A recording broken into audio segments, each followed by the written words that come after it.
Selamat datang kembali. Buat Anda yang sudah tidak asing dengan Muhammadiyah, pasti akrab ya dengan citranya, gerakan pemurnian, amar ma'ruf nahi mungkar, kembali ke Al-Quran dan Sunnah, tegas, lurus, fokus pada akidah. Tapi pernahkah Anda bayangin sebuah sekolah Muhammadiyah di Nusa Tenggara Timur, di mana mayoritas siswanya justru beragama Kristen dan Katolik? Dan mereka belajar dengan, ya, nyaman-nyaman aja di sana?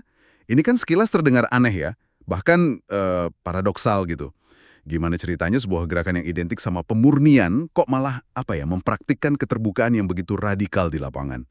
Nah, teka-teki inilah yang akan kita coba pecahkan bersama hari ini. Di depan kita ada materi dari buku kunci berjudul Pluralisme Positif, Konsep dan Implementasi dalam Pendidikan Muhammadiyah. Misi kita adalah membongkar logika di balik wajah ganda Muhammadiyah ini. Sang Puritan yang ternyata juga seorang pluralis. Buat kita pahami di awal. Sebenarnya maksudnya apa sih? Apa ini semacam sikap abu-abu atau mencampur adukan keyakinan? Nah, itu pertanyaan krusial, karena disitulah sering terjadi kesalahpahaman.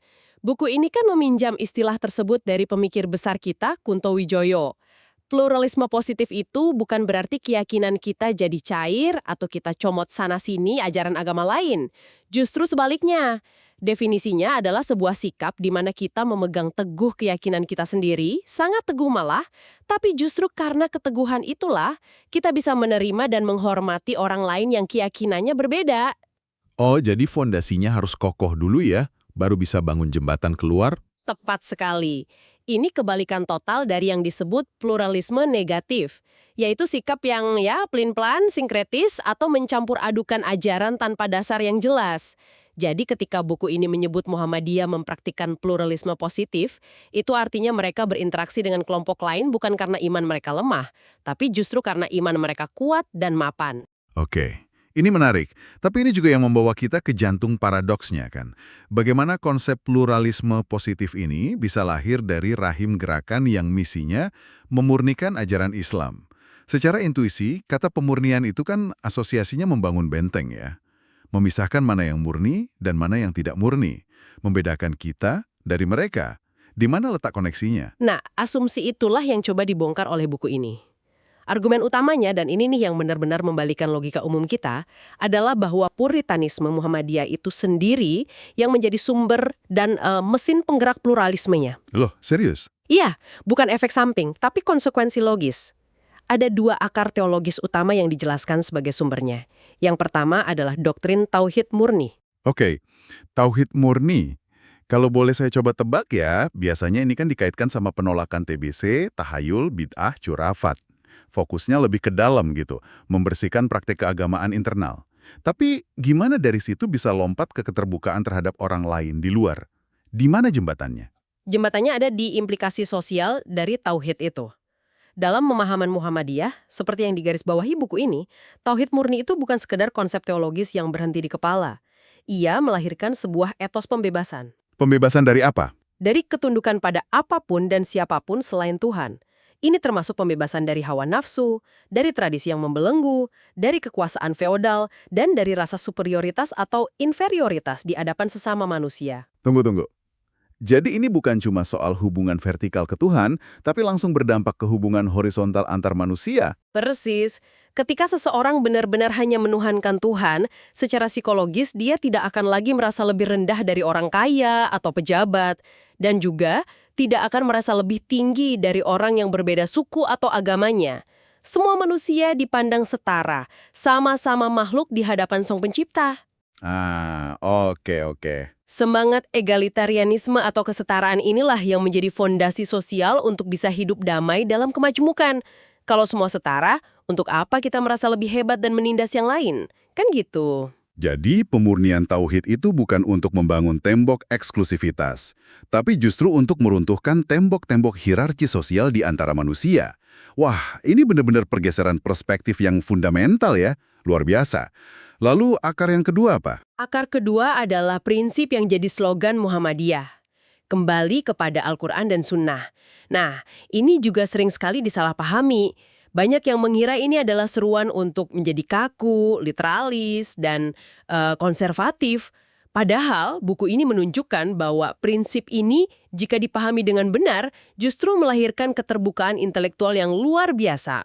Wah, Ini lebih paradoks lagi. Kok bisa seruan kembali ke teks suci justru membuat orang jadi lebih terbuka pada penafsiran baru? Caranya adalah dengan mendorong sebuah kesadaran kritis untuk selalu membedakan antara dua hal, wahyu dan ra'yu. Wahyu dan ra'yu? Oke. Wahyu itu teks suci itu sendiri, Al-Quran dan Sunnah, yang diyakini absolut dan final.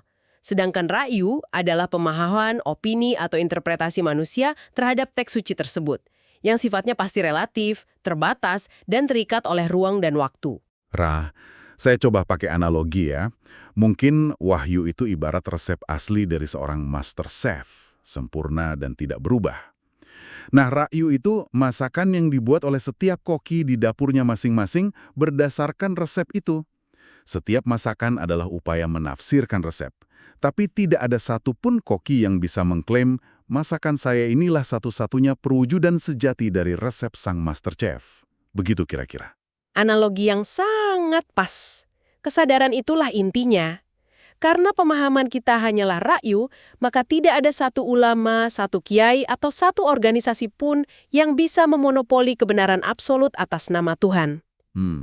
Masuk akal. Ini secara otomatis membuka ruang untuk perbedaan pendapat. Lebih lanjut lagi, prinsip ini didorong oleh semangat ijtihad yang tidak pernah berhenti. Artinya, pintu untuk berpikir, menafsir, dan mencari solusi baru atas masalah-masalah kontemporer akan selalu terbuka lebar. Ini adalah mesin dinamisasi pemikiran, bukan resep untuk stagnasi. Jadi, kalau kita rangkai logikanya ya, pemurnian tauhid melahirkan kesetaraan sosial. Betul, Dan seruan kembali ke sumber otentik melahirkan keterbukaan intelektual. tepat. Dua pilar ini yang kemudian menjadi fondasi pluralisme positif ala Muhammadiyah. Oke, secara teori ini terdengar sangat solid dan bahkan elegan.